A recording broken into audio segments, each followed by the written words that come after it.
That's how many foreign workers are living inside Japan right now. And that number jumped 11.7% in a single year. Not over a decade, not over a generation, 1 year. Last year, over 40 million foreign nationals entered Japan for the first time in the country's entire recorded history. 40 million. To put that in perspective, that's more people than the entire population of California walking through Japan's doors in 12 months. And here's what makes this story unlike anything you've seen covered anywhere else. Japan was never supposed to be this country. While Europe opened its borders, Japan said no. While America debated its walls, Japan built invisible ones, through language, through law, through culture. For 2,000 years, Japan maintained something no other developed nation on Earth has ever managed: a near-perfect monoculture. 98.5% Japanese, one language, one cultural identity, one story. And now, quietly, deliberately, and without most of the world noticing, that story is being rewritten. Japan's Muslim population has grown 3.8 times in 20 years. There are now 164 mosques on an island that had fewer than 30 just 2 decades ago. Indian engineers are flooding into Tokyo's tech sector faster than any other foreign group. And a nationalist political party that almost nobody had heard of 3 years ago just became one of the most powerful forces in Japanese politics. A viral claim exploded across social media in late 2025, claiming Japan had launched a government ministry for mass deportations. It wasn't true, but here's the thing. Millions of people shared it anyway. Not because it was confirmed, because it felt true. And when a story feels true to that many people, that fast, something real is underneath it. This is that story. The geography. Japan is not a nation that made mistakes quietly. Geographically, it's a fortress. 4 main islands, mountains covering 73% of the land, a sea on every side. For centuries, that geography became culture. Isolation wasn't policy, it was identity. The Japanese have a word, Yamato. It means great harmony. It's the original name for the Japanese people, and the name of the world's largest battleship, built to be unsinkable. There's a reason they chose the same word for both. But here's what geography cannot protect you from: demographics. Japan is losing 800,000 people every single year. That is not a slow bleed. That is a wound. 1 in 3 Japanese citizens is over 65. By 2050, Japan could lose 20% of its total population. Factories with no workers, hospitals with no nurses, fields with no farmers, and a government staring at math that simply does not add up. So Japan made a choice. Not loudly, not proudly, quietly. The crack, the economic decision. The first wave came from Southeast Asia, Vietnam, Indonesia, Philippines. Japan called them trainees. They came on visas that restricted movement, limited rights, and funneled them into the lowest paid jobs no Japanese worker would take. It was never supposed to be permanent. That was the lie Japan told itself. By 2024, 177,000 new long-term immigrants arrived, up 8.6% from the prior year. The government quietly rewrote the rules. New visa categories, new language, specified skilled workers. Technical enough to sound boring. That was intentional, because Japan's politicians knew if they said what this actually was, a permanent structural shift in who Japan is, there would be consequences. But India had already noticed. The wave. Indians in Japan. India is the largest country on Earth. 1.4 billion people. The world's fastest growing major economy, and one of the world's largest exporters of human capital. Indian engineers built Silicon Valley. Indian doctors staffed the NHS. Indians run Microsoft, Google, and IBM. Now, they're in Japan. Japan's tech sector needed talent. India had more than it needed. Japanese giants, Toyota, Sony, Fujitsu, began recruiting directly from India's top engineering schools. The Indian IT community in Japan is now the fastest growing foreign professional group in the country. On paper, this is a success story. But Indian workers brought something Japanese companies didn't factor into the spreadsheet: community, temples, Indian grocery stores, WhatsApp networks that became neighborhoods.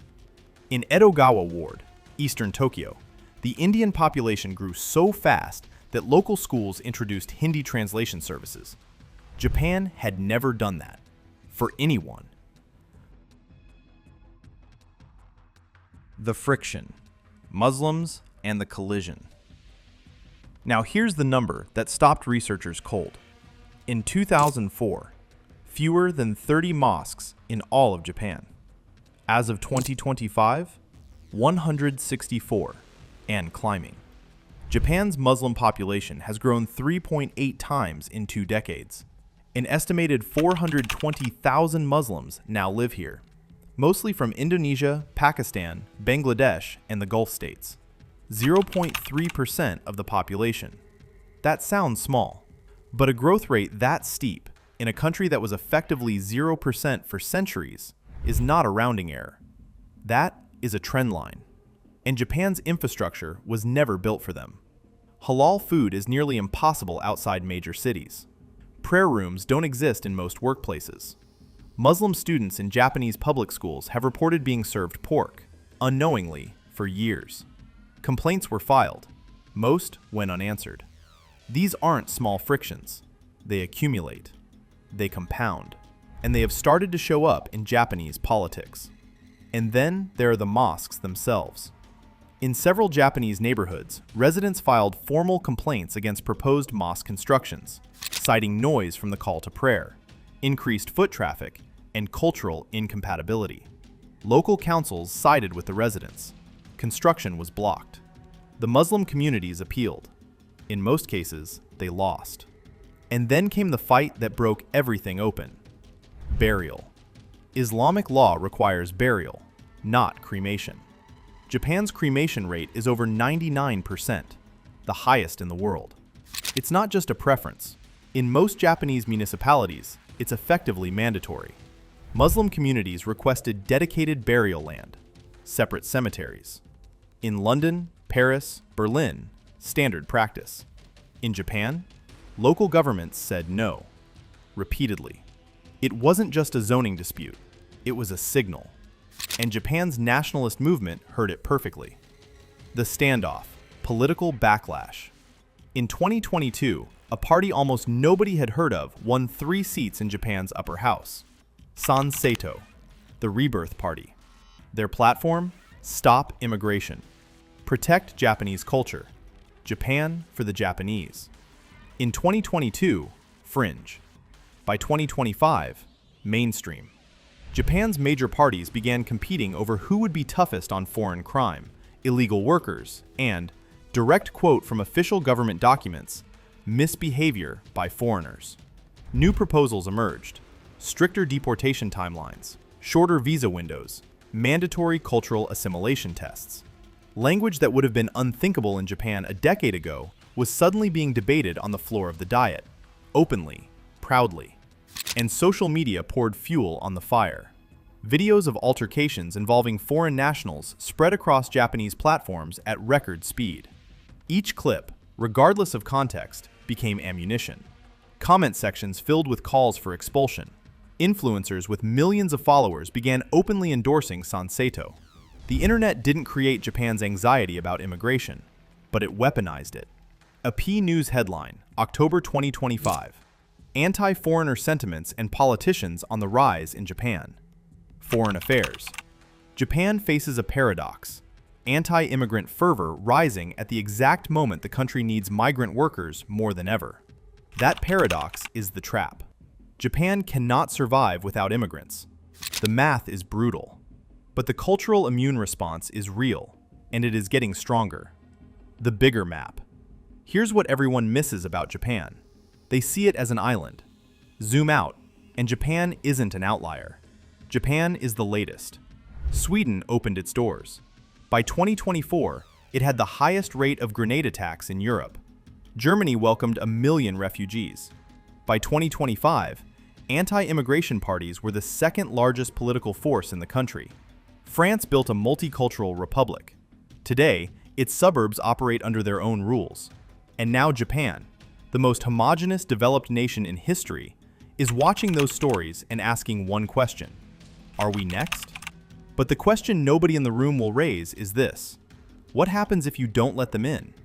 Because the other side of that map shows 40 million unfilled jobs, hospitals with waiting lists that never get shorter, a pension system that collapses when there aren't enough workers left to fund it. Japan is not choosing between immigration and no immigration.